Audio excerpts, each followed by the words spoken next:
wabarakatuh. Perkenalkan, nama saya Aziza Dewi Lingga, NPM C0C0190339 dari Prodi D3 Akuntansi Fakultas Ekonomi dan Bisnis. Pada kesempatan kali ini, saya akan menjelaskan bab 1 kombinasi bisnis akuntansi keuangan lanjutan 1. Definisi kombinasi bisnis menurut PSAK 22, kombinasi bisnis adalah suatu transaksi atau peristiwa lain di mana pihak pengakuisisi memperoleh pengendalian atas satu atau lebih suatu bisnis. Transaksi yang kadangkala disebut sebagai penggabungan sesungguhnya, true merger, atau penggabungan setara, merger of equals, juga merupakan kombinasi bisnis. Kombinasi bisnis bisa dilakukan dengan membeli aset neto perusahaan, mengambil alih hutang, membeli sebagian aset neto perusahaan lain, dan bersama-sama membentuk satu atau lebih bisnis lainnya, atau membeli saham perusahaan di atas 50%. Penggabungan usaha dilakukan untuk memperoleh efisiensi operasi melalui integrasi secara horizontal atau vertikal, atau mendiversifikasikan risiko usaha melalui konglomerasi. Integrasi horizontal itu sendiri merupakan penggabungan perusahaan-perusahaan dalam line bisnis atau pasar yang sama. Sedangkan integrasi vertikal merupakan penggabungan dua atau lebih perusahaan dengan operasi yang berbeda secara berturut-turut, tahapan produksi dan atau distribusi. Misalnya, penggabungan usaha antara perusahaan kain dan perusahaan pakaian jadi. Untuk konglomerasi merupakan penggabungan perusahaan-perusahaan dengan produk dan atau jasa yang tidak saling berhubungan. Misalnya penggabungan usaha antara minyak dan perusahaan komputer. Alasan kombinasi bisnis itu sendiri secara umum, tujuan dari kombinasi bisnis adalah meningkatkan profitabilitas dan efisiensi secara khusus. Kombinasi bisnis dilakukan untuk yang pertama untuk penghematan biaya. Dengan kombinasi bisnis, berbagai biaya bisa dihemat, diantaranya biaya gaji sebagai berbagai manajer, biaya penelitian produk baru, karena produk tersebut sudah ada di perusahaan yang kita akuisisi, dan biaya penelitian dan pengembangan. Yang kedua, mengurangi risiko. Membeli perusahaan yang sudah mempunyai berbagai macam produk dan juga pasarnya akan lebih kecil risikonya dibandingkan dengan mengembangkan dan memasarkan produk baru. Yang ketiga, mengurangi penundaan beroperasinya perusahaan. Membeli perusahaan yang sudah mempunyai berbagai macam fasilitas dan sudah memenuhi berbagai macam aturan pemerintah akan lebih cepat dibandingkan dengan mengembangkan sendiri atau mendirikan perusahaan baru. Yang keempat, menghindari pengambilan oleh perusahaan lainnya. Salah satu cara untuk menghindari pengambil alihan oleh perusahaan lain adalah dengan melakukan kombinasi bisnis.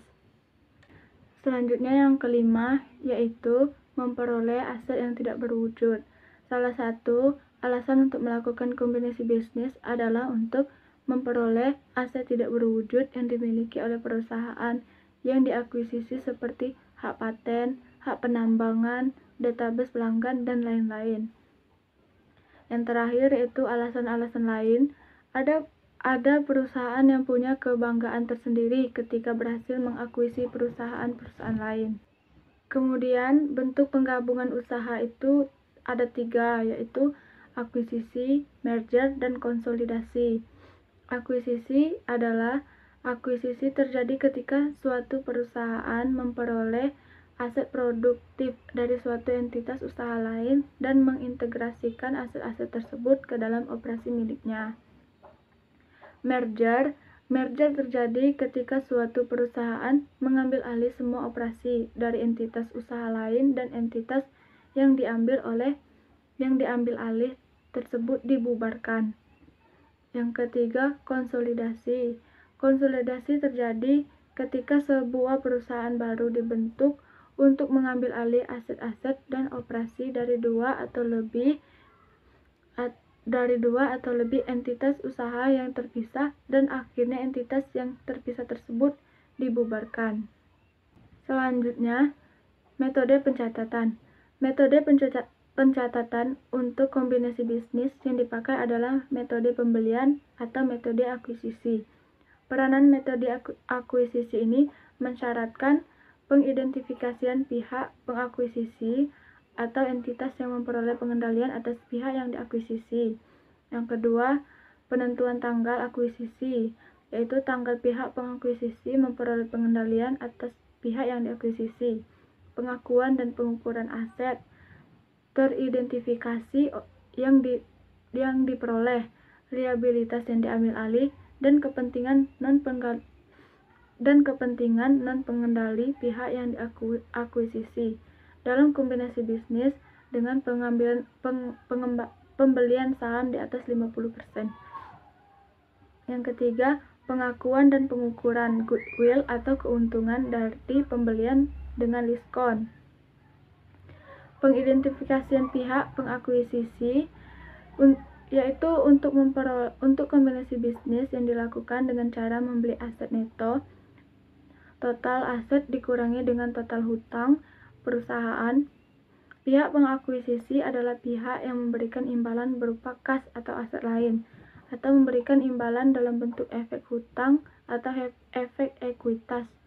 Pengidentifikasian pihak pengakuisisi akan dibahas lebih lanjut di dalam pembahasan konsolidasi. Kemudian penentuan imbalan yang diberikan. Imbalan yang diberikan kepada perusahaan yang diakuisisi adalah jumlah dari nilai wajar aset yang ditransfer, hutang yang timbul, dan efek ekuitas yang diterbitkan oleh pengakuisisi. Imbalan juga termasuk contingent consideration. Sepanjang imbalan tersebut besar kemungkinan akan terjadi dan jumlahnya dapat diukur. Yang terakhir, selanjutnya, biaya yang terkait dengan perolehan akuisisi meliputi biaya maklar, vendors fee, advice, hukum, akuntansi, penilaian, dan biaya profesional atau konsultansi lainnya.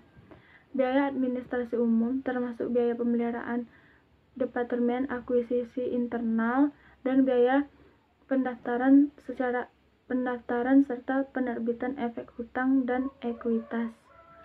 Semua biaya tersebut, kecuali biaya pendaftaran dan penerbitan efek hutang dan efek ekuitas, dibebankan pada periode berjalan sesuai dengan PSAK 55.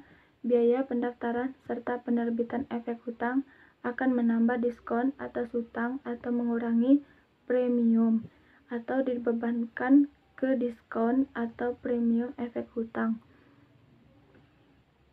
Sedangkan biaya pendaftaran serta penerbitan efek ekuitas akan mengurangi atau didebetkan ke agio saham. Jadi, dapat disimpulkan biaya-biaya yang terkait dengan investasi digolongkan menjadi 3. Biaya-biaya langsung berupa harga yang dibayarkan kepada pihak yang dibeli, diakuisisi, akan diakui sebagai harga perolehan investasi. Yang kedua, biaya langsung. Biaya langsung lainnya seperti akuntansi, hukum, konsultan, dan biaya-biaya penemuan. Perlakuan akuntansinya dimasukkan dalam beban berjalan pada saat terjadinya. Yang ketiga yaitu biaya-biaya langsung seperti biaya pendaftaran dan penerbitan surat-surat berharga ekuitas. Perlakuan akuntansinya mengurangi tambahan modal di setor. Kemudian ada pengidentifikasian pihak pengakuisisi atau entitas yang memperoleh pengendalian atas pihak yang diakuisisi. Untuk kombinasi bisnis yang dilakukan dengan cara membeli aset neto perusahaan, Pihak pengakuisisi adalah pihak yang memberikan imbalan berupa kas atau aset lain atau memberikan imbalan dalam bentuk efek hutang atau efek ekuitas. Pengidentifikasian pihak pengakuisisi akan dibahas lebih lanjut dalam pembahasan konsolidasi. Untuk penentuan tanggal akuisisi, tanggal pihak pengakuisisi memperoleh pengendalian atas pihak yang diakuisisi. Tanggal akuisisi adalah tanggal penutupan kontrak, yaitu tanggal penandatanganan kontrak di notaris. Baiklah, itu saja yang dapat saya sampaikan. Lebih dan kurang saya mohon maaf. Saya akhiri, wabillahi taufiq wal hidayah. Wassalamualaikum warahmatullahi wabarakatuh.